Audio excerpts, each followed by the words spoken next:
വെള്ളക്കരം വർദ്ധിപ്പിച്ചതിനെതിരെ വ്യാപക പരാതി ഉയരുമ്പോഴും Kerala water authority കുടിശ്ശിക ഇനത്തിൽ പിരിച്ചെടുക്കാനുള്ളത് കോടികൾ. 5500 കോടിയിലധികം രൂപയാണ് എല്ലാത്തരം ഉപഭോക്താക്കളിൽ നിന്നുമായി ജല അതോറിറ്റിക്ക് പിരിഞ്ഞുകിട്ടാനുള്ളത്. സർക്കാർ പൊതുമേഖലാ സ്ഥാപനങ്ങൾ 360 കോടി രൂപയുടെ കുടിശ്ശിക വരുത്തിയതായും വിവരാവകാശ രേഖകളിൽ പറയുന്നു. 5554.46 കോടി രൂപ എന്നത് ഒരിക്കലും ഒരു ചെറിയ തുകയല്ല. കടക്കണിയിലാണെന്ന് സർക്കാർ ആവർത്തിക്കുമ്പോഴും സംസ്ഥാന ജല അതോറിറ്റി പിരിച്ചെടുക്കാനുള്ള കുടിശ്ശികയാണിത്. 2016-17 മുതൽ 2021-22 വരെ ജല അതോറിറ്റിയുടെ കുടിശ്ശിക കണക്കാണിത്. ഓരോ വിഭാഗത്തിൽപ്പെടുന്ന ഉപഭോക്താക്കൾ വരുത്തിയ കുടിശ്ശിക ഇനം തിരിച്ച് നൽകിയിട്ടുണ്ട്. ഇതനുസരിച്ച് ഗാർഹിക ഉപഭോക്താക്കൾ 1406.85 കോടി രൂപ കുടിശ്ശിക വരുത്തിയപ്പോൾ നോൺ ഡൊമസ്റ്റിക് വിഭാഗത്തിൽ അത് 4022.19 ആണ്. ഇൻഡസ്ട്രിയൽ വിഭാഗത്തിൽ 49.79 കോടിയും സ്പെഷ്യൽ കാറ്റഗറിയിൽ 75.63 കോടിയുമാണ് കുടിശ്ശിക. സർക്കാർ സ്ഥാപനങ്ങൾ 350.92 കോടിയും പൊതുമേഖലാ സ്ഥാപനങ്ങൾ 11.97 കോടി രൂപയും കുടിശ്ശിക അടക്കേണ്ടതാണ്. ഈ വിവരാവകാശ വിവരപ്രകാരം നമുക്ക് എന്താ വെച്ച് കഴിഞ്ഞാൽ ഏകദേശം 5900 കോടി രൂപ സംസ്ഥാന സർക്കാരിന് വിവിധ തരത്തിലുള്ള ഉപഭോക്താക്കളിൽ നിന്നും പിരിഞ്ഞു കിട്ടാനുണ്ട്. അപ്പോൾ ഈ 5900 കോടി രൂപയുടെ പകുതിയെങ്കിലും പിരിച്ചെടുത്തു കഴിഞ്ഞാൽ വാട്ടർ അതോറിറ്റിയുടെ എല്ലാവിധ സാമ്പത്തിക പ്രശ്നങ്ങളും തീരുമെന്നിരിക്കെ എന്തിനാണ് ജനങ്ങൾക്ക് ഈ ഭാരം നൽകിയിട്ട് ഇത്തരത്തിലുള്ളൊരു വെള്ളക്കരത്തിൻ്റെ നികുതിയിൽ ഒരു വ്യത്യാസം വരുത്തിയിട്ട് ഒരു ഭാരം നൽകിയതെന്ന് എത്ര ആലോചിച്ചിട്ടും പിടുത്തം കിട്ടുന്നില്ല. 1170.64 കോടി രൂപ ജല അതോറിറ്റി KICBയിൽ കുടിശ്ശിക വരുത്തിയിട്ടുണ്ട്. കോടികൾ കുടിശ്ശിക ഇനത്തിൽ പിരിഞ്ഞു കിട്ടാനുണ്ടെങ്കിലും അത് പിരിച്ചെടുക്കാനുള്ള ഒരു ഊർജിത നടപടിയും ഇതുവരെ വാട്ടർ അതോറിറ്റി കൈക്കൊണ്ടിട്ടുമില്ല. അതിനിടയിലാണ് ഇപ്പോൾ വെള്ളക്കരവും വർദ്ധിപ്പിച്ചിരിക്കുന്നത്. ന്യൂസ് 18 കൊച്ചി. ബാങ്ക് വായ്പാ പലിശ നിരക്ക് വീണ്ടും കൂടും. ബാങ്കുകൾക്ക് റിസർവ് ബാങ്ക് നൽകുന്ന ഹ്രസ്വകാല വായ്പാ നിരക്ക് കൂട്ടി. റിപ്പോ നിരക്ക് 0.25% കൂട്ടി 6.5%. ഇതോടെ ഭവന, വാഹന, വ്യക്തിഗത വായ്പാ പലിശ നിരക്ക് ഉയരും.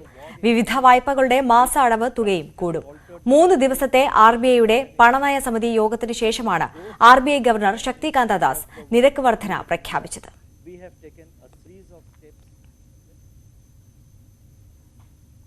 തിരുവനന്തപുരത്ത് യുവതിക്ക് നേരെ വീണ്ടും ആക്രമണം. കവടിയാറിൽ നടു റോഡിൽ യുവതിയെ കടന്നുപിടിച്ചു. പ്രാവച്ചമ്പലം സ്വദേശി വൈശാഖിനെ പോലീസ് പിടികൂടി.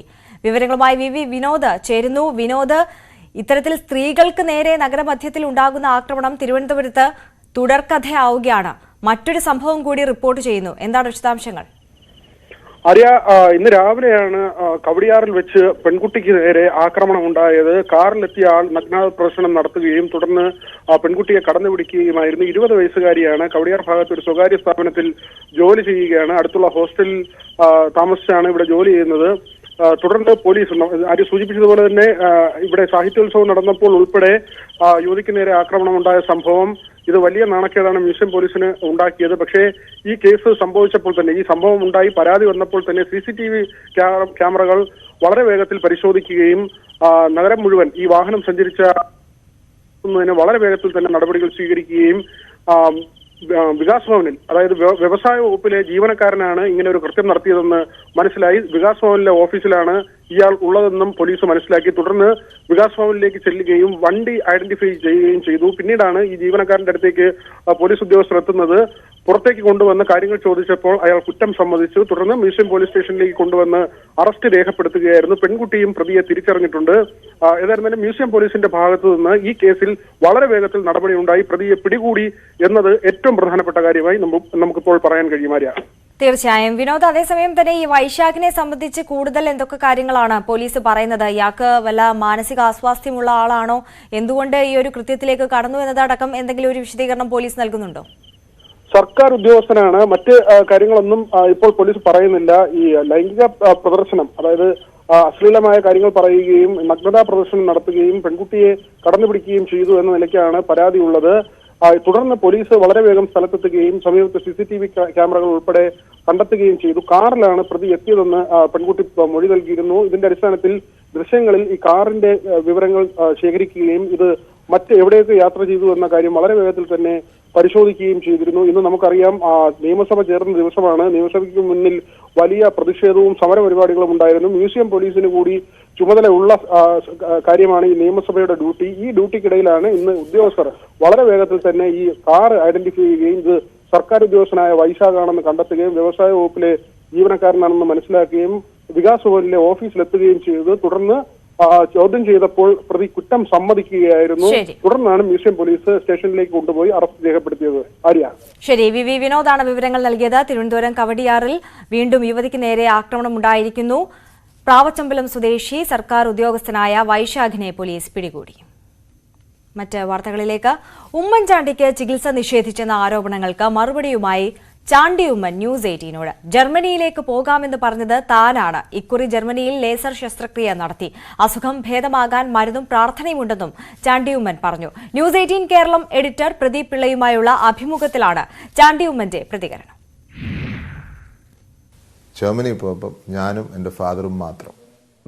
ഞാനാണ് അവിടെ കൊണ്ടുപോയത്, വേറെ ആരും കൊണ്ടുപോയിട്ടില്ല. 2 പ്രാവശ്യം അങ്ങനെ. ഈ പ്രാവശ്യം ജർമ്മനി പോയിട്ട് ഒരു ലേസർ സർജറി നടത്തി. അതൊരു ട്രീറ്റ്മെൻറ്റാണ്.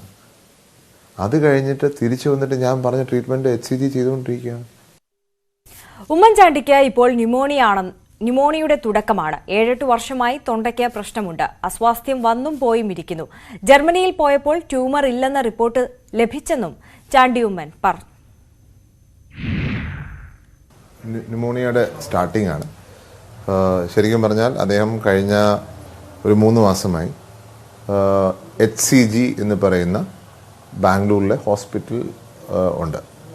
അവിടുത്തെ ഹോസ്പിറ്റലിലെ ഡോക്ടറിൻ്റെ മോണിറ്ററിങ്ങിലാണ്. അദ്ദേഹം കൊടുക്കുന്ന മെഡിസിൻസ് കഴിച്ചുകൊണ്ടിരിക്കുന്നു. അപ്പോൾ അത് കഴിച്ചുകൊണ്ടിരിക്കുമ്പം സ്വാഭാവികമായിട്ടും ഇമ്മ്യൂണിറ്റി കുറവായിരിക്കും. അതിൻ്റെ ഭാഗമായിട്ട് ഇവിടെ വന്ന ന്യൂമോണിയാണ്. എൻഡോസ്കോപ്പിയിലൂടെയാണ് ഇത് ക്യാൻസർ എന്ന് പറയുന്നത്. അത് അടുത്ത മാസം നോക്കിയപ്പോൾ അത് കുറഞ്ഞിരിക്കുന്നു. സോ അതപ്പം ലൂക്കോപ്ലാക്കിയ എന്ന് പറഞ്ഞു. അതിൻ്റെ അടുത്ത മാസം കരോട്ടിസിസ് എന്ന് പറഞ്ഞു. അപ്പോൾ ഇങ്ങനെ മാറിയും മറിഞ്ഞും വന്നിട്ട് ഒരു ബയോപ്സി ചെയ്തപ്പം ക്യാൻസർ ഉണ്ടെന്ന് പറഞ്ഞു. പക്ഷെ അടുത്ത ക്യാൻസർ ബയോപ്സി ചെയ്യേണ്ടി വന്നു. അടുത്ത ബയോപ്സിയിൽ ക്യാൻസറിൻ്റെ 0 സ്റ്റേജാണ്. അത് കഴിഞ്ഞ് ജർമ്മനി പോയപ്പം ട്യൂമർ ഇല്ല എന്ന റിപ്പോർട്ട് എനിക്ക് തന്നു. അതിനുശേഷം കോട്ടയം മെഡിക്കൽ കോളേജിലെ എൻ്റെ ഹോസ്പിറ്റലിൽ എൻഡോസ്കോപ്പ് ചെയ്തപ്പോൾ അവിടെയും ട്യൂമർ ഇല്ലാന്ന് സർട്ടിഫിക്കറ്റ് ഉണ്ട്. ഉമ്മൻചാണ്ടിയുടെ ആരോഗ്യത്തെക്കുറിച്ച് വ്യാജ പ്രചാരണം നടക്കുന്നുണ്ടെന്ന് ചാണ്ടി ഉമ്മൻ. വ്യാജരേഖ നിർമ്മിച്ച് ചിലർ പ്രചരിപ്പിക്കുന്നു. വ്യാജ പ്രചാരണം കേട്ട ആളുകൾ വീട്ടിൽ തുടരെ എത്തി. ആളുകൾ വന്നതുമൂലമാകാം ന്യൂമോണിയ വന്നത്. വയ്യാത്തതാകുന്നത് തലേന്ന് വരെ ഉമ്മൻചാണ്ടി പ്രവർത്തന നിരതനായിരുന്നുവെന്നും ചാണ്ടി ഉമ്മൻ പറഞ്ഞു. ഗുരുതരമായ ആരോപണം ഞാൻ പറയുകയാണ്. ഒരു വ്യാജ ഡോക്യുമെൻ്റ് ഉണ്ടാക്കി സർക്കുലേറ്റ് ചെയ്തിരിക്കുകയാണ്. ഫാദറിൻ്റെ ഹെൽത്തിൻ്റെ കാര്യങ്ങൾ കാണിച്ചുകൊണ്ട് ഒരു ഡോക്യുമെൻ്റ് സർക്കുലേറ്റ് ചെയ്യുന്നതിൽ നല്ലൊരു ശതമാനം സ്റ്റേജിങ് ഉൾപ്പെടെ വ്യാജമായി കൊടുത്തിരിക്കും. ഇതൊക്കെ പറഞ്ഞിട്ട് ആളുകൾ ഇവിടെ ഇടിച്ചു കയറുമായിരുന്നു. അങ്ങനെയാണ് ഇദ്ദേഹത്തിന് ന്യൂമോണിയ വന്നിരിക്കുന്നത്. ഈ മരണക്കിടക്ക എന്ന് പറഞ്ഞതിൻ്റെ തലേ ദിവസം ഞങ്ങളൊരു വീഡിയോ എടുത്തത് നിങ്ങൾ കണ്ടോന്നറിയില്ല. കണ്ടു. ഫേസ്ബുക്കിൽ ഫസ്റ്റ് വീഡിയോ ഞാൻ ഇട്ടത് അദ്ദേഹം ആ റൂമിൽ തൊട്ട് പുറകിലുള്ള റൂമിൽ ഇരുന്ന് ഒപ്പിട്ടുകൊണ്ടിരിക്കുകയാണ്. 15-20 മിനിറ്റ് ഒപ്പിട്ടുകൊണ്ടിരിക്കുകയാണ്. പൂർണ്ണമായ ബോധത്തോടെ എല്ലാ പേപ്പറും വായിച്ചിട്ട് ഒപ്പിടുന്നു. സൗണ്ട് മോശമാണ്. സൗണ്ട് പ്രോബ്ലം ഉണ്ട്, ഇല്ല ഞാൻ പറയുന്നില്ല. അങ്ങനെയുള്ള ഒരാളിങ്ങനെ ചെയ്യുമോ? ഇങ്ങനെ എന്തിനാണ് ഞങ്ങളോട് ദ്രോഹം ചെയ്യുന്നത്? ഞങ്ങൾ ആർക്കും ഒരു ട്രീറ്റ്മെൻറ്റ് നിഷേധിച്ചിട്ടില്ല. ഈ ട്രീറ്റ്മെൻറ്റ് നടക്കുന്നത് മാത്രമല്ല, ഞങ്ങളുടെ പ്രതീക്ഷ എന്താണ്? ഞങ്ങളുടെ പ്രതീക്ഷ ഈ കൊടുക്കുന്ന മരുന്നുകൊണ്ട് ഇത് കുറയും. ഇത് കുറഞ്ഞു. ഞങ്ങളുടെ ഫാദറിൻ്റെ ഹെൽത്തിനെ കുറിച്ച് ഞങ്ങൾക്കല്ലാതെ ആർക്കാണ് ഇതിനെക്കാട്ടി കൺസേൺ? ഒരു മുട്ടുസൂചി പോലും അദ്ദേഹത്തിന് വേദനിക്കരുത് എന്നുള്ളത് കൊണ്ടാണ് ഇത് മൊത്തം ഞങ്ങൾ എടുക്കുന്നത്. അടുത്ത റിവ്യൂ 2-ാം തീയതി എത്തുന്നതിന് മുമ്പ് ഇവിടെ പ്രശ്നങ്ങൾ തുടങ്ങി. ചികിത്സയിൽ കഴിയുന്ന മുൻ മുഖ്യമന്ത്രി ഉമ്മൻചാണ്ടിയുടെ ആരോഗ്യനിലയിൽ മികച്ച പുരോഗതിയെന്ന ഡോക്ടർമാർ. പനിയും ശ്വാസതടസ്സവും ഭേദമായെങ്കിലും ന്യൂമോണിയ കുറയുന്ന മുറയ്ക്ക് ബംഗളൂരുവിലേക്ക് മാറ്റും. നെയ്യാറ്റിൻകരയിലെ സ്വകാര്യ ആശുപത്രി ICUയിൽ 2 ദിവസം കൂടി തുടരും. ശക്തമായ ശ്വാസകോശ അണുബാധയെ തുടർന്ന് ആശുപത്രിയിലെത്തിച്ച ഉമ്മൻചാണ്ടിയുടെ ശരീരം മരുന്നുകളോട് മികച്ച രീതിയിൽ പ്രതികരിക്കുന്നുണ്ട്. പനിയും ശ്വാസതടസ്സവും പൂർണ്ണമായി ഭേദമായി. ആരോഗ്യനില മെച്ചപ്പെട്ടതിനെ തുടർന്ന് ശ്വസന സഹായി ഒഴിവാക്കി. ന്യൂമോണിയ കൂടി കുറയുന്നതിനനുസരിച്ച് തുടർ ചികിത്സയ്ക്കായി ബാംഗ്ലൂരിലേക്ക് മാറ്റും. ഉമ്മൻചാണ്ടി സാറിന്റെ ആരോഗ്യസ്ഥിതി നല്ലോണം ഇംപ്രൂവ് ചെയ്ത് വരുന്നുണ്ട്. സുഖം പ്രാപിച്ച് വരികയാണ് അദ്ദേഹം.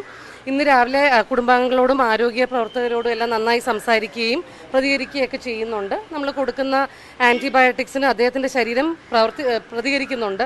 അപ്പോൾ ഏതാനും ദിവസങ്ങൾക്കകം തന്നെ നല്ല രീതിയിൽ സുഖം പ്രാപിച്ച് വരും എന്നാണ് പ്രതീക്ഷിക്കുന്നത്. ഇപ്പോഴത്തെ ഒരു സാഹചര്യം നല്ല പൂർണ്ണമായി ആരോഗ്യം ഭേദമായതിനു ശേഷം തുടർ ചികിത്സയ്ക്ക് കൊണ്ടുപോകുക എന്നുള്ളതാണ് കുടുംബാംഗങ്ങളും ഗവൺമെന്റും തീരുമാനിച്ചിരിക്കുന്നത്. അപ്പോൾ നമുക്ക് ആ രീതിയിൽ തന്നെ മുന്നോട്ട് പോകാമെന്നാണ് ആശുപത്രിയും തീരുമാനിച്ചിരിക്കുന്നത്. VM സുധീരൻ, തിരുവഞ്ചൂർ രാധാകൃഷ്ണൻ ഉൾപ്പെടെയുള്ള മുതിർന്ന നേതാക്കൾ ആശുപത്രിയിലെത്തി ഉമ്മൻചാണ്ടിയെ സന്ദർശിച്ചു. പുള്ളി ഒരു ഹാപ്പി ആയിട്ടുള്ള മൂഡിൽ തന്നെയാണ്, സന്തോഷമായിട്ട് അങ്ങനെ നീങ്ങട്ടെ. അതാണ് ട്രീറ്റ്മെന്റ് ഒക്കെ ഫലിക്കുന്നുണ്ടെന്നാണ് പറഞ്ഞ് ഞാൻ മനസ്സിലാക്കുന്നത്. ബാംഗ്ലൂരുവിലേക്ക് മാറ്റാനുള്ള പ്രാഥമിക നടപടികൾ കോൺഗ്രസ് നേതൃത്വം ഇന്നലെ തന്നെ പൂർത്തിയാക്കിയിരുന്നു. ആരോഗ്യവകുപ്പ് നിയോഗിച്ച മെഡിക്കൽ ബോർഡും റിപ്പോർട്ട് സർക്കാരിന് കൈമാറി. ന്യൂസ് 18 തിരുവനന്തപുരം. കൂടുതൽ വാർത്തകളിലേക്ക് എത്താം ഇടവേളയ്ക്ക് ശേഷം. വാർത്തകളിലേക്ക്. വൈസ് ചാൻസലറുമായി തുറന്ന യുദ്ധം പ്രഖ്യാപിച്ച് സാങ്കേതിക സർവകലാശാല സിൻഡിക്കേറ്റ്. താൽക്കാലിക VC സ്ഥാനത്ത് നിന്ന് സിസ തോമസിനെ നീക്കം ചെയ്യണമെന്ന് സിൻഡിക്കേറ്റ് അംഗങ്ങൾ ആവശ്യപ്പെട്ടു. വൈസ് ചാൻസലറുടെ ഇടപെടലുകൾ സർവകലാശാലയെ തകർക്കാൻ വേണ്ടിയെന്നാണ് ആരോപണം. എന്നാൽ സർവകലാശാലയിൽ ഭരണസ്തംഭനം ഇല്ലെന്നും സിൻഡിക്കേറ്റ് യോഗത്തിലെ മിനിറ്റ്സ് ഒപ്പിട്ടെന്നും VC സിസ തോമസ് വ്യക്തമാക്കി. വൈസ് ചാൻസലറും സിൻഡിക്കേറ്റും തമ്മിലുള്ള പോര് പരസ്യമാകുമ്പോൾ അത് സർവകലാശാലയിലെ ദൈനംദിന പ്രവർത്തനങ്ങളെയും ബാധിക്കുന്നുണ്ട്. താൽക്കാലിക VC സിസ തോമസ് ശ്രമിക്കുന്നത് സർവകലാശാലയിൽ ഭരണസ്തംഭനം ഉണ്ടാക്കാനാണെന്ന് സിൻഡിക്കേറ്റ് ആരോപിച്ചു.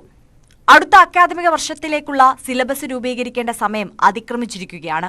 പഴയ സിലബസിന്റെ കാലാവധി ജനുവരിയിൽ അവസാനിച്ചിട്ടും പുതിയത് രൂപീകരിക്കാനായി ഒരു തവണ പോലും ബോർഡ് ഓഫ് സ്റ്റഡീസ് യോഗം വിളിക്കാൻ VC തയ്യാറായില്ല. BOG യോഗം അംഗീകരിച്ച ഓഡിറ്റ് റിപ്പോർട്ട് സംബന്ധിച്ച ഉത്തരവ് ഇറക്കാത്തതിനാൽ പുതിയ ബജറ്റിനുള്ള തയ്യാറെടുപ്പുകളും അവതാളത്തിലാണ്. സാമ്പത്തിക വർഷം അവസാനിക്കുന്നതിന് മുമ്പ് ചെലവിടേണ്ട പ്ലാൻ ഫണ്ടും VCയുടെ ഒപ്പ് കിട്ടാത്തതിനാൽ അനക്കാൻ കഴിയുന്നില്ല. ചാൻസലറും സർവകലാശാലയും തമ്മിൽ പ്രശ്നങ്ങൾ നിലനിൽക്കുന്നുവെന്ന് പ്രചരിപ്പിക്കാനുള്ള ശ്രമവും VC നടത്തുന്നുണ്ട്. പ്രതിസന്ധി ഒഴിവാക്കാൻ VC സ്ഥാനത്ത് നിന്ന് സിസ തോമസിനെ നീക്കം ചെയ്യാൻ സർക്കാർ ഗവർണറോട് ശുപാർശ ചെയ്യണമെന്ന് സിൻഡിക്കേറ്റ് അംഗങ്ങൾ ആവശ്യപ്പെട്ടു. നിലവിൽ യൂണിവേഴ്സിറ്റി സ്തംഭനാവസ്ഥയിലേക്ക് പോകരുത് എന്ന് സിംഗിൾ ബെഞ്ച് തന്നെ വാക്കാൽ ഗവർണറോട് സൂചിപ്പിക്കുന്ന ഒരവസ്ഥയിൽ നിലവിൽ സ്തംഭനാവസ്ഥയിലേക്ക് കാര്യങ്ങൾ പോവുകയാണ്. അതുകൊണ്ടാണ് ഞങ്ങൾ സൂചിപ്പിച്ചത് ഈ സ്തംഭനാവസ്ഥ പരിഹരിക്കാൻ ആക്ട് പ്രകാരം ഗവൺമെന്റ് ഗവർണറോട് ഈ VCയെ തൽസ്ഥാനത്ത് നിന്ന് മാറ്റിക്കൊണ്ട് തീരുമാനിക്കണം എന്നൊരു അഭിപ്രായവും അതോടൊപ്പം കോടതിയിൽ ഗവൺമെന്റ് ഈ കാര്യങ്ങളെ സംബന്ധിച്ച് ഈ സ്തംഭനാവസ്ഥ ഉണ്ടാകുന്നു എന്ന് ബോധ്യപ്പെടുത്താൻ വേണ്ടി കൂടി ഗവൺമെന്റ് ഇടപെടണം. ഈ രണ്ട് തലത്തിലും ഗവൺമെന്റ് ഇടപെടണമെന്ന് പറയുന്നത് ആ ഒരു സാഹചര്യത്തിലാണ്. എന്നാൽ സിൻഡിക്കേറ്റ് ആരോപണങ്ങളെ തള്ളി വൈസ് ചാൻസലർ രംഗത്ത് വന്നു. ഉപസമിതിയെ നിയമിച്ചത് ഒഴികെയുള്ള കഴിഞ്ഞ സിൻഡിക്കേറ്റ് യോഗത്തിലെ എല്ലാ തീരുമാനങ്ങളും അംഗീകരിച്ചു. യോഗത്തിന് മിനിറ്റ്സ് ഒപ്പിട്ട് ഗവർണർക്ക് കൈമാറിയെന്നും VC വ്യക്തമാക്കി. ഇന്നു നടന്ന വാർത്താ സമ്മേളനം നിയമവിരുദ്ധമാണെന്നും വിദ്യാർത്ഥികൾ ആശങ്കപ്പെടേണ്ട സാഹചര്യമില്ലെന്നും വൈസ് ചാൻസലർ പറഞ്ഞു. ന്യൂസ് 18 തിരുവനന്തപുരം. കാലിക്കറ്റ് സർവകലാശാല വൈസ് ചാൻസലറെ MSF പ്രവർത്തകർ പൂട്ടിയിട്ടു. സർവകലാശാല യൂണിയൻ തെരഞ്ഞെടുപ്പ് വൈകുന്നതിൽ പ്രതിഷേധിച്ചാണ് നടപടി. അക്കാദമിക് വർഷം അവസാനിക്കാറായിട്ടും തെരഞ്ഞെടുപ്പ് നടക്കുന്നില്ല. SFI തെരഞ്ഞെടുപ്പ് അട്ടിമറിക്കാൻ ശ്രമിക്കുകയാണെന്നും അതിന് VC കൂട്ടുനിൽക്കുകയാണെന്നും MSF ആരോപിച്ചു. രാഹുൽ ഗാന്ധിക്ക് മറുപടിയുമായി പ്രധാനമന്ത്രി നരേന്ദ്രമോദി. രാജ്യത്തിന്റെ വികസനം ചിലരെ നിരാശരാക്കിയെന്നും വെറുപ്പിന്റെ രാഷ്ട്രീയം പുറത്തുവന്നുവെന്നും മോദി പറഞ്ഞു. കള്ളം പിടിക്കപ്പെടുമ്പോൾ അവർ ഏജൻസികളെ കുറ്റം പറയുകയാണെന്ന് കോമൺവെൽത്ത് അഴിമതി പരാമർശിച്ച് പ്രധാനമന്ത്രി പറഞ്ഞു. രാജ്യത്തിന്റെ വളർച്ചയിൽ പ്രതിപക്ഷത്തിന് നിരാശയെന്നും മോദി ആരോപിച്ചു. പാർലമെന്റിൽ പ്രധാനമന്ത്രിക്കെതിരെ രാഹുൽ ഗാന്ധി നടത്തിയ പരാമർശങ്ങൾ സഭാരേഖകളിൽ നിന്ന് നീക്കി. ലോക്സഭയിൽ BJP നൽകിയ അവകാശ ലംഘന നോട്ടീസിനെ തുടർന്നാണ് നടപടി. പ്രധാനമന്ത്രിക്കെതിരെ അപകീർത്തികരവും വസ്തുതാവിരുദ്ധവുമായ പ്രസ്താവന നടത്തിയെന്നായിരുന്നു നോട്ടീസിൽ BJP ചൂണ്ടിക്കാട്ടിയത്. രാഹുൽ ഗാന്ധിക്കെതിരെ നടപടി വേണമെന്ന് പാർലമെന്ററി കാര്യമന്ത്രി പ്രഹ്ലാദ് ജോഷി ആവശ്യപ്പെട്ടു. തിങ്കളാഴ്ച പുലർച്ചെയുണ്ടായ ഭൂകമ്പത്തിലും പിന്നീടുണ്ടായ തുടർ ചലനങ്ങളിലും തുർക്കി, സിറിയ എന്നിവിടങ്ങളിൽ മരിച്ചവരുടെ എണ്ണം 12,000 കടന്നു. തുർക്കിയിൽ മാത്രം 9,500 പേരാണ് മരിച്ചത്. സിറിയയിലെ മരണസംഖ്യ 2,500 കടന്നെന്നാണ് വിവരം. ഭൂകമ്പമുണ്ടായി 50 മണിക്കൂർ പിന്നിട്ടെങ്കിലും ഇപ്പോഴും ജീവനോട് ആളുകൾ രക്ഷപ്പെടുത്താൻ കഴിഞ്ഞത് വലിയ ആശ്വാസമായി. എന്നാൽ കനത്ത മഞ്ഞും മഴയും രക്ഷാപ്രവർത്തനത്തിന് തടസ്സമാകുന്നുണ്ട്. തുർക്കിയിലെ നാശനഷ്ടത്തിന്റെ വ്യാപ്തി എത്രത്തോളമെന്ന് വ്യക്തമാക്കുന്ന സാറ്റലൈറ്റ് ദൃശ്യങ്ങൾ പുറത്തുവന്നു. സിറിയയിൽ സർക്കാരിതര ഏജൻസികളുടെ നേതൃത്വത്തിലാണ് രക്ഷാപ്രവർത്തനം പുരോഗമിക്കുന്നത്. വിമതരുടെ നിയന്ത്രണത്തിലുള്ള ഇദ്ലിബിൽ നിന്ന് കെട്ടിടാവശിഷ്ടങ്ങൾക്കിടയിൽ നിന്ന് ഒരു കുടുംബത്തിലെ 6 പേരെ ജീവനോടെ രക്ഷപ്പെടുത്തി. 2 മുതിർന്നവരും 4 കുട്ടികളും ഉൾപ്പെടെയുള്ളവരെയാണ് കെട്ടിടാവശിഷ്ടങ്ങൾക്കിടയിൽ കുടുങ്ങി മണിക്കൂറുകൾക്ക് ശേഷം പുറത്തെടുത്തത്.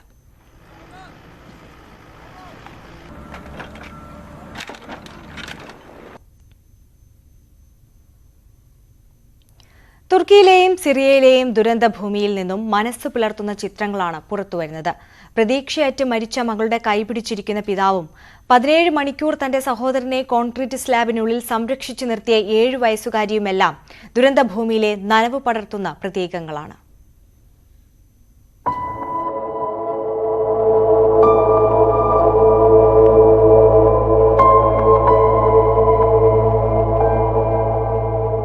തുർക്കിയിലെ ഭൂകമ്പ പ്രഭവ കേന്ദ്രം കഹ്റാമൻ മറാസിൽ നിന്നാണ് നോവേറ്റുന്ന ഈ ചിത്രം.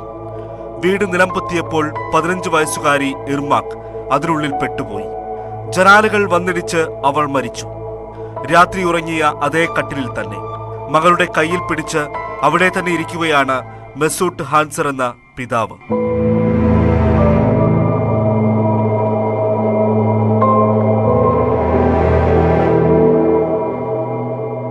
സിറിയയിലെ അഫ്രിനിലെ ആരോഗ്യ കേന്ദ്രത്തിലാണ് ഈ പെൺകുഞ്ഞുള്ളത്.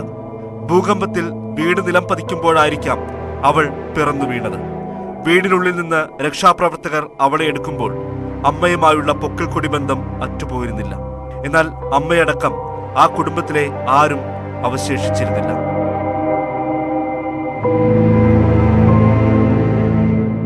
സിറിയയിൽ ഐക്യരാഷ്ട്ര സംഘടനയുടെ ഭാഗമായി ജോലി ചെയ്യുന്ന മുഹമ്മദ് സഫ ട്വിറ്ററിൽ പങ്കുവച്ച ഈ ചിത്രം പ്രതീക്ഷയുടേതാണ്. കോൺക്രീറ്റ് സ്ലാബിനുള്ളിൽ കുടുങ്ങിയ 7 വയസ്സുകാരിയും 4 വയസ്സുള്ള സഹോദരനും. ഒന്ന് തിരിയാൻ ഇടമില്ലാത്തിടത്ത് സഹോദരന്റെ തല സ്ലാബിൽ തട്ടാതെ കൈകൾ കൊണ്ട് അവൾ സംരക്ഷിച്ചത് 17 മണിക്കൂറാണത്രേ. 2 പേരെയും പിന്നീട് സംരക്ഷിത കേന്ദ്രങ്ങളിലേക്ക് മാറ്റിയ ചിത്രവും പുറത്തു വന്നു.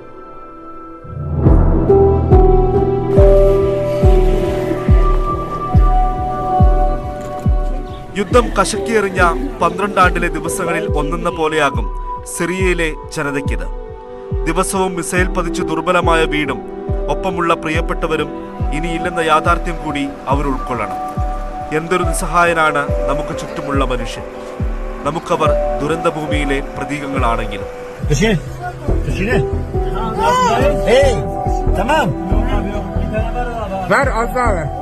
News desk news. റബ്ബർ കർഷകരുടെ പേരിൽ രാഷ്ട്രീയ പോരിനൊരുങ്ങി ഇടതു വലതു മുന്നണികൾ. കേരളം റബ്ബർ കർഷകർക്കൊപ്പം എന്ന മുദ്രാവാക്യവുമായി CPM നടത്തുന്ന ജനസദസ്സ് ഈ മാസം 12-ന് കോട്ടയം തിരുനക്കര മൈതാനത്ത് നടക്കും. 11-ന് കർഷകർക്കായി UDF നടത്തുന്ന ഏകദിന ധർണ ഉദ്ഘാടനം ചെയ്യാൻ പ്രതിപക്ഷ നേതാവ് VD സതീശനും എത്തും. ഒരേ വേദിയിൽ ഒരേ വിഷയമുന്നയിച്ച് 2 രാഷ്ട്രീയ പാർട്ടികൾ സംഗമം നടത്തുന്നു. 2 ദിവസങ്ങളിലാണെന്ന് മാത്രം. റബ്ബറിന് 250 രൂപ താങ്ങുവില പ്രഖ്യാപിക്കണമെന്നാവശ്യപ്പെട്ടുകൊണ്ട് സംസ്ഥാനം ഭരിക്കുന്ന മുഖ്യമന്ത്രി പിണറായി വിജയൻ തന്നെ തിരുനക്കര മൈതാനത്ത് CPMന്റെ ജനസദസ്സിനെ അഭിസംബോധന ചെയ്യും. ഈ മാസം 12-ന് വൈകുന്നേരം 3 മണിക്കാണ് CPMന്റെ ജനസദസ്സ്. തൊട്ടുതലേന്ന് റബ്ബർ ഉൾപ്പെടെയുള്ള കാർഷിക മേഖലയുടെ വിഷയങ്ങൾ ഉന്നയിച്ചുകൊണ്ട് തിരുനക്കര മൈതാനം UDFന്റെ ഏകദിന പ്രതിഷേധ ധർണയ്ക്ക് വേദിയാകും. പ്രതിപക്ഷ നേതാവ് VD സതീശനാണ് രാവിലെ ധർണ ഉദ്ഘാടനം ചെയ്യുക. കേന്ദ്ര സംസ്ഥാന സർക്കാരുകളുടെ കർഷക ദ്രോഹത്തിനും കർഷക വിരുദ്ധ നടപടികൾക്കുമെതിരെ അതുകൊണ്ട് തന്നെ ഞങ്ങൾ നടത്തുന്ന കർഷക സംഗമം ഈ 2 സർക്കാരുകളുടെയും കർഷക ദ്രോഹത്തിനെതിരായി ശക്തമായ സമരം ആരംഭിക്കാനുള്ള അതിൻ്റെ പ്രഖ്യാപനമാണ് ഫെബ്രുവരി 11-ന് ഇവിടെ കോട്ടയം തിരുനക്കര മൈതാനത്ത് നടക്കാൻ പോകുന്ന കർഷക സമര പ്രഖ്യാപന കൺവെൻഷൻ. അഥവാ കർഷക സംഘം. കേന്ദ്രത്തിനെതിരെയാണ് CPM-ന്റെ സമരം. UDF കേന്ദ്രത്തെയും സംസ്ഥാനത്തെയും കുറ്റപ്പെടുത്തും. സംസ്ഥാന ബജറ്റിനെതിരെ കടുത്ത പ്രതിഷേധം ഉയർന്നു നിൽക്കുന്ന സാഹചര്യത്തിൽ ഇരു പരിപാടികൾക്കും രാഷ്ട്രീയ പ്രാധാന്യമേറുകയാണ്. ഇത്തവണ ബജറ്റിൽ താങ്ങുവില കൂട്ടാൻ സംസ്ഥാനം തയ്യാറായിരുന്നില്ല. ഇതിന് പിന്നാലെയാണ് CPM തന്നെ താങ്ങുവില 250 രൂപയാക്കണമെന്ന ആവശ്യവുമായി സമരരംഗത്തെത്തുന്നത്. ന്യൂസ് 18 കോട്ടയം. കൊല്ലത്ത് വിൽപ്പന നടത്തിയ പഞ്ഞിമിഠായിയിൽ ക്യാൻസറിന് കാരണമായ റോഡമിൻ കണ്ടെത്തി. ഭക്ഷ്യസുരക്ഷാ വകുപ്പ് വ്യാപക പരിശോധന തുടങ്ങി. സ്റ്റേറ്റ് സ്പെഷ്യൽ ടാസ്ക് ഫോഴ്സിന്റെ നേതൃത്വത്തിലാണ് പരിശോധനകൾ. നിരോധിത നിറങ്ങൾ ചേർന്ന് പഞ്ഞിമിഠായി ഉണ്ടാക്കുന്ന കൊല്ലം കരുനാഗപ്പള്ളിയിലെ സ്ഥാപനം ഭക്ഷ്യസുരക്ഷാ വകുപ്പ് അടപ്പിച്ചു. മിഠായി നിർമ്മിക്കുന്ന പരിസരം വൃത്തിഹീനമാണെന്ന് കണ്ടെത്തി. വിൽപ്പനയ്ക്കായി തയ്യാറാക്കിയിരുന്ന മിഠായികൾ പിടിച്ചെടുത്തു. വാർത്തകളിലേക്ക്. കളമശ്ശേരി മെഡിക്കൽ കോളേജ് വ്യാജ ജനന സർട്ടിഫിക്കറ്റ് വിവാദത്തിൽ സസ്പെൻഷനിലായ ആശുപത്രി ജീവനക്കാരൻ അനിൽകുമാറും അനധികൃതമായി കുഞ്ഞിനെ കൈവശം വെച്ച ഗായകൻ അനൂപും തമ്മിൽ ആശുപത്രിയിൽ വെച്ച് കൂടിക്കാഴ്ച നടത്തുന്ന ദൃശ്യങ്ങൾ പുറത്ത്. അനൂപിനെയും കുട്ടിയുടെ യഥാർത്ഥ മാതാപിതാക്കളെയും ബന്ധിപ്പിച്ചത് ഇവരുടെ പൊതു സുഹൃത്താണെന്നും വിവരമുണ്ട്. കഴിഞ്ഞ ജനുവരി 31 ആശുപത്രിക്കുള്ളിൽ വെച്ച് അനിൽകുമാറും അനൂപും പരസ്പരം ആശയവിനിമയം നടത്തുന്നതാണ് ദൃശ്യങ്ങളുള്ളത്. ഇരുവരും സംസാരിച്ച ശേഷം അനിൽകുമാർ സുരക്ഷാ ജീവനക്കാരനുമായി എന്തോ പറയുന്നത് ദൃശ്യങ്ങളിൽ കാണാം. തുടർന്ന് അനൂപ് പുറത്തിറങ്ങുന്നു. അടുത്ത ദിവസം വ്യാജജനന സർട്ടിഫിക്കറ്റ് അനിൽകുമാർ അനൂപിന് കൈമാറുന്നതും CCTVയിൽ പതിഞ്ഞിട്ടുണ്ട്. അവിവാഹിതയായ യുവതിയാണ് കുട്ടിക്ക് ജന്മം നൽകിയത്. ഇവർ പഠനാവശ്യങ്ങൾക്കായാണ് കൊച്ചിയിലെത്തിയത്. ഭാര്യയും 2 കുട്ടികളുമുള്ള മധ്യവയസ്കനിൽ നിന്നാണ് യുവതി ഗർഭം ധരിച്ചത്. പ്രസവത്തിന്റെ 3-ാം നാൾ കുട്ടി ഇടനിലക്കാരനെ ഏൽപ്പിച്ചു. ഇയാൾ അനൂപിന് കുട്ടിയെ കൈമാറി. അനൂപിന്റെയും കുട്ടിയുടെ പിതാവിന്റെയും സുഹൃത്താണ് ഇയാളെന്നാണ് വിവരം. കുട്ടിയെ ആവശ്യമില്ലെന്ന് കുട്ടിയുടെ മാതാവും പിതാവും അറിയിച്ചിരുന്നു. വ്യാജജനന സർട്ടിഫിക്കറ്റ് നിർമ്മാണത്തിൽ ആശുപത്രി റെക്കോർഡ് വിഭാഗത്തിലെ ജീവനക്കാരെ കൂടി പ്രതി ചേർക്കണമെന്നാവശ്യപ്പെട്ട് തട്ടിപ്പ് പുറത്തുകൊണ്ടുവന്ന നഗരസഭാ മുൻ ജീവനക്കാരെ പോലീസിൽ പരാതി നൽകിയിട്ടുണ്ട്. ന്യൂസ് 18 കൊച്ചി. ജഡ്ജിക്ക് കോഴ നൽകാൻ പണം വാങ്ങിയെന്ന കേസിൽ ആരോപണ വിധേയനായ ഹൈക്കോടതി അഭിഭാഷക association president advocate Saiby Jose Kidangoor രാജിവെച്ചു. പ്രസിഡന്റ് സ്ഥാനത്ത് നിന്ന് തന്നെ ഒഴിവാക്കണമെന്നാവശ്യപ്പെട്ട് അഡ്വക്കേറ്റ് സൈബി ജോസ് കത്ത് നൽകി. അതേസമയം അനുകൂല വിധി ലഭിക്കാൻ ജഡ്ജിക്ക് കോഴ നൽകാൻ കക്ഷിയിൽ നിന്ന് അഭിഭാഷകൻ പണം വാങ്ങിയെന്ന കേസിൽ ബലാത്സംഗ കേസിൽ ഉൾപ്പെട്ട സിനിമാ നിർമ്മാതാവിനെ ചോദ്യം ചെയ്തു. മംഗലാപുരം ബൽത്തങ്കിടിയിൽ ഭൂമിയും അനുബന്ധ ക്രഷറും സ്വന്തമാണെന്ന് PV അൻവർ MLA വ്യാജരേഖ ചമച്ചതിന് തെളിവ്. K. ഇബ്രാഹിം ഹാജിയിൽ നിന്ന് ഭൂമിയും ക്രഷറും 2.5 കോടിക്ക് വാങ്ങിയതിന്റെ വിൽപ്പന കരാർ രേഖകളാണ് വ്യാജമായി തയ്യാറാക്കിയത്. ഈ രേഖകൾ കാണിച്ചാണ് നടുത്തൊടി സലീമിൽ നിന്ന് 50 ലക്ഷം രൂപ തട്ടിയെടുത്തത്. News 18 follow up. ബൽത്തങ്കടി തുർഗളിക ക്രഷർ ഉൾപ്പെടെ 27 ഏക്കർ ഭൂമി K. ഇബ്രാഹിം ഹാജിയിൽ നിന്ന് 2.5 കോടിക്ക് വാങ്ങിയെന്ന് കാണിച്ചാണ് PV അൻവർ MLA നടുത്തൊടി സലീമിനെ സമീപിച്ചത്. ഇബ്രാഹിം ഹാജിയുമായുള്ള വിൽപ്പന കരാർ എന്ന പേരിൽ അൻവർ രേഖകൾ സലീമിനെ കാണിച്ചു. വിൽപ്പന കരാറിന്റെ രേഖകൾ വിശ്വസിച്ച് സലീം 50 ലക്ഷം അൻവറിന് കൈമാറുകയായിരുന്നു. സലീമിൽ നിന്ന് പണം തട്ടാൻ അൻവർ ചമച്ച വ്യാജരേഖ ഇതാണ്.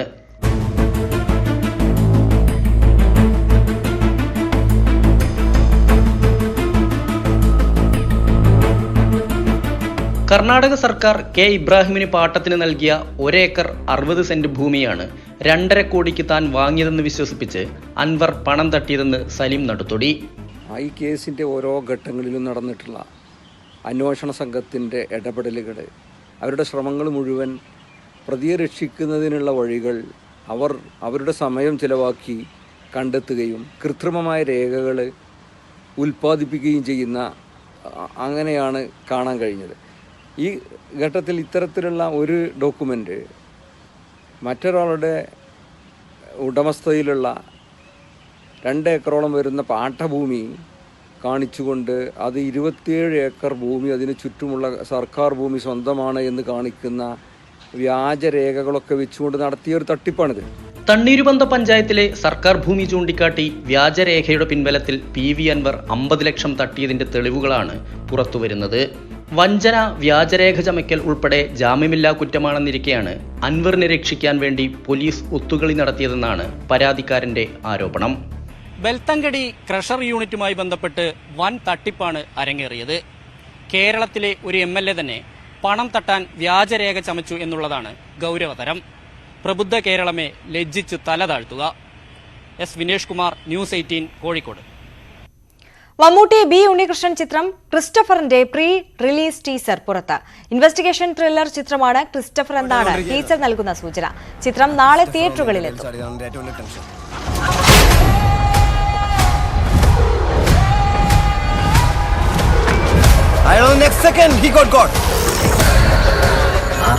ക്രിസ്റ്റഫർ പ്രശ്നമാണ്.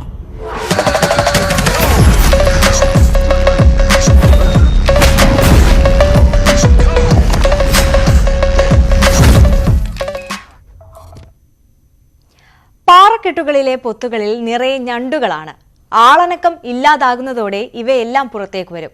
കോഴിക്കോട് ചാലിയത്ത് നിന്നും senior cameraman Sreejith C Kallumutti പകർത്തിയ ദൃശ്യങ്ങൾ.